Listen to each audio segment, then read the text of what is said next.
difficulté possède en elle-même le germe d'un avantage équivalent ou supérieur. Cette citation de Napoléon Hill, le grand maître du développement personnel. Salut à toi mon très cher visionnaire, j'espère que tu te portes très bien. Dans cette vidéo, je vais te donner des astuces qui vont te permettre de saisir les opportunités qui se trouvent dans les problèmes que tu vis, dans les difficultés que tu vis. Comme d'habitude, pour t'aider à comprendre les choses véritablement, je vais utiliser une métaphore. Prenons une pièce de maison dans laquelle est contenu plusieurs objets, notamment un poste téléviseur, un frigo, une chaise, une table et pas mal de choses que vous connaissez. Et tout de suite, éteignons toutes les lumières de cette pièce. Supposons que la compagnie d'électricité vient de rompre la distribution de l'électricité. Ok?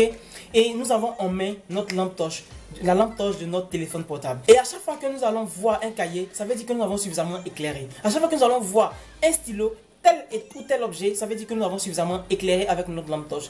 Et c'est ce qui se passe avec notre cerveau. Ici, notre cerveau va représenter cette pièce de maison et notre lampe torche va représenter notre conscience. À chaque fois que nous allons envoyer notre conscience à une zone spécifique dans notre cerveau, nous allons ressentir certaines émotions. Donc si nous ressentons une émotion de joie, c'est parce que nous avons envoyé notre conscience suffisamment dans cette partie de joie du cerveau. Si nous ressentons une certaine émotion de tristesse, ça veut dire que nous avons envoyé notre conscience dans cette partie de tristesse du cerveau. Alors je sais, mon très cher visionnaire, certains vont me dire, je n'ai pas pensé véritablement au succès. Je n'ai pas pensé véritablement à cet échec.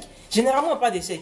Généralement, on parle de tristesse, de souffrance. Mais je ne pense pas exprès à cette souffrance. C'est la situation même qui est là.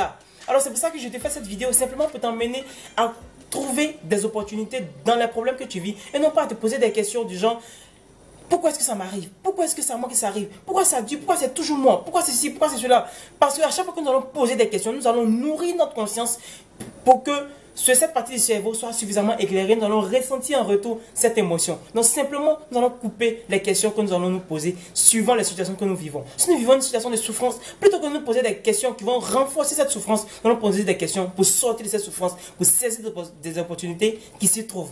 Alors voici 5 questions à se poser rapidement pour passer d'un état de souffrance, d'un état de tristesse, un état joyeux, un état optimal, qui va nous permettre d'avancer dans la vie. Toute première question à se poser lorsque nous rencontrons des difficultés, des problèmes, c'est de se demander quelle est l'opportunité qui se trouve dans ce problème que je vis. Quelle est l'opportunité qui se trouve dans ce problème?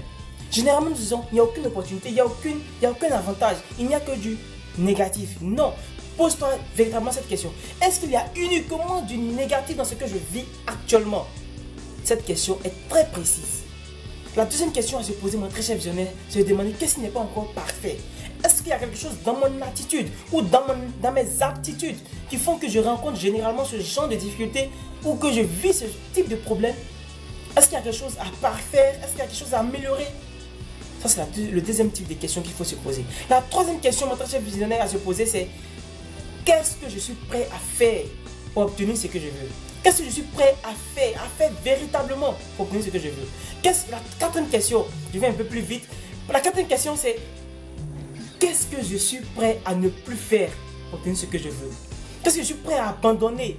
Si ça doit être une contrainte morale ou physique, qu'est-ce que je suis prêt à abandonner pour obtenir ce que je veux?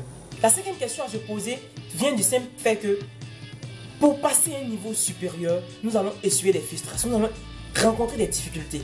Et donc là, la question à se poser, c'est est-ce que je suis prêt à tirer du plaisir dans les actions, que ce soit difficiles ou faciles à faire? Est-ce que je suis prêt à tirer du plaisir parce que je sais où je vais? Donc, comment est-ce que je peux tirer du plaisir à ce que je fais, à ce que je ne peux plus faire pour obtenir ce que je veux? Simplement, voici les 5 questions. Tu as trouvé ces 5 questions, mon très cher visionnaire. Tu vas aller au sommet dans toutes les difficultés que tu vas vivre, je te le promets. Merci de partager cette vidéo et de mettre à d'autres personnes de la voix. Je t'ai dit, tu es obligé de réussir. À très vite.